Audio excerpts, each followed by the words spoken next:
I'd like to tell you about a fantastic new platform called Creative Skills that is definitely going to be invaluable for many freelancers and creatives at this current time. So the London-based startup Tutti has created a new online marketplace for freelancers and creatives to share their skills.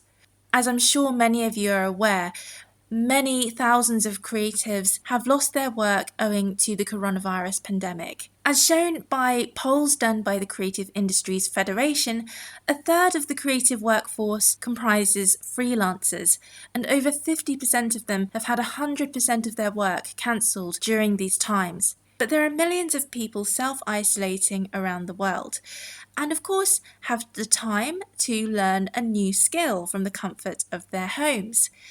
That's where Creative Skills comes in.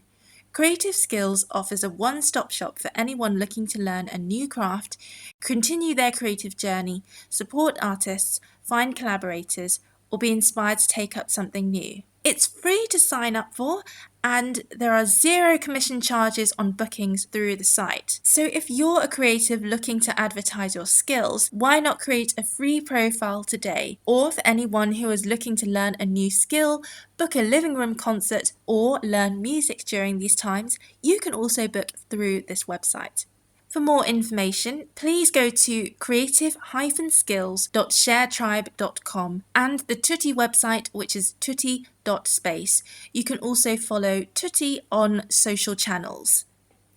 But now I'm really pleased to share my recording that I did with Zsolt Bognár last week. We talked about the making and the behind the scenes of living the classical life, as well as the research processes and the organisation that goes into making the videos happen. We also talk about ways in which Zsolt talks to the guests on his show, how he makes them feel comfortable and at ease in a place to be able to open up about their experiences. With all this technology and everything that's happening now, I mean, I think it's a bit of a double-edged sword, isn't it? Well, absolutely. I've been hearing people express that there's never been a better time to be sheltered in place because you have access to communication through video with anyone around the world who has a connection, and to have great music available online or through YouTube. It's remarkable. And of course, I, being the collector that I am, I have a whole library of recordings and movies and books. So in a way, for me, this has really been not forgetting what a terrible situation this is globally.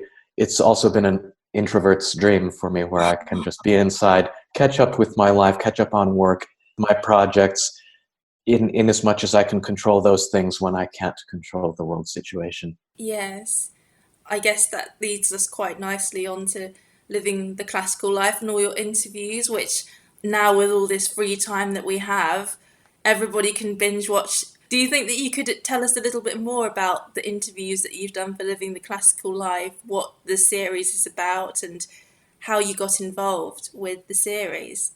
Well, first of all, it's been a great privilege to have had the feedback from people around the world in their position, being in lockdown or quarantine, to have a chance to sit down and listen, in some cases binge watch, Living the Classical Life, which to me amazes me, because it being an online format, as with your wonderful series, wouldn't you agree that we don't always have a sense of the audiences that we're reaching? And well, I mean, you can see the stats on, whatever platform you use, but you can't, you can't actually see the people, can you? So exactly, and you can't necessarily quantify the impact on their lives. But we've, in fact, heard feedback from listeners who told us that this is one of the things getting them through this difficult period. And in one case, there was a woman who told us this was the thing getting her through. So we were tremendously moved and touched by this, and grateful that we have an opportunity to have a mission to help people, not just in their musical lives, but in hopefully a humanistic message. And to me, in a way, this is surprising, given how the show began, which was totally accidentally. I never had the idea let's have a show and I'm the host. There was never such a proposition. I trained in Cleveland to be a pianist. I had a wonderful teacher who has now become very famous, Sergei Babayan, whose students have included Daniil Trifonov, who was my upstairs neighbor in my old apartment building.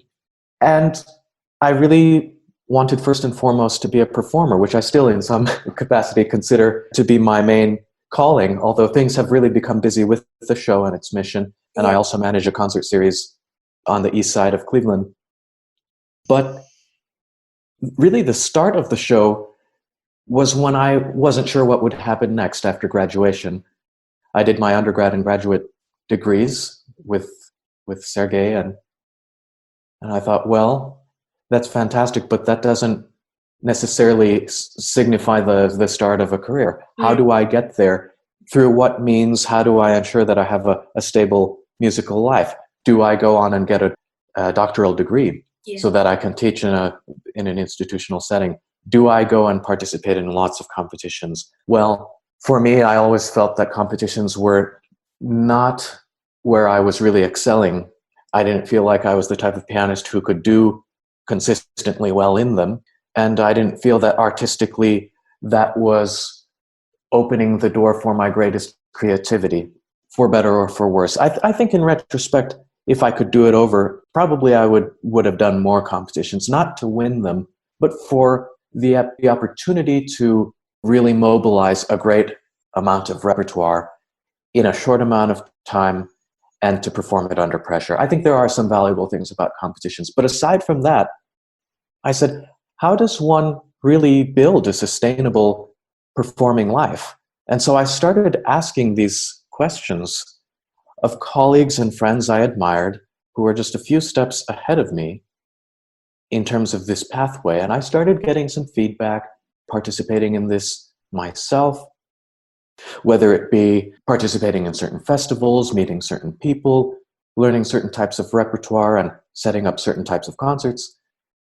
But I realized I was also so interested in not just their musical lives, but their lives in general on a human level. And I couldn't stop hearing about how they overcame their own self-doubts, any adversity that came up, any of their challenges. I couldn't stop hearing these stories, and I have to say that I also grew up as an interview listening junkie. On National Public Radio here in the United States, there are fantastic programs. Terry Gross on Fresh Air. There was the Charlie Rose Show back when that was going. There was Inside the Actors Studio. This show really was such an inspiration because I didn't really think of these as being strictly interviews. I really thought these were conversations about life. So he would bring on famous actors and speak to them about their life, their work, and especially their process. And so all of this taken together, I felt there was so much to relate to in terms of my craft as a musician, how I'm trying to find an artistic voice. And also, just on a human level, I remember there were certain stories told by his guests that actually moved me to tears. Imagine that they were talking about the challenges that they faced. And it's the same thing what I see on Living the Classical Life. Most of the guests, if not all, really go through the same types of challenges in reaching the path towards their goals. There isn't a single guest that we have had who hasn't experienced some sort of doubt or stage fright, for example.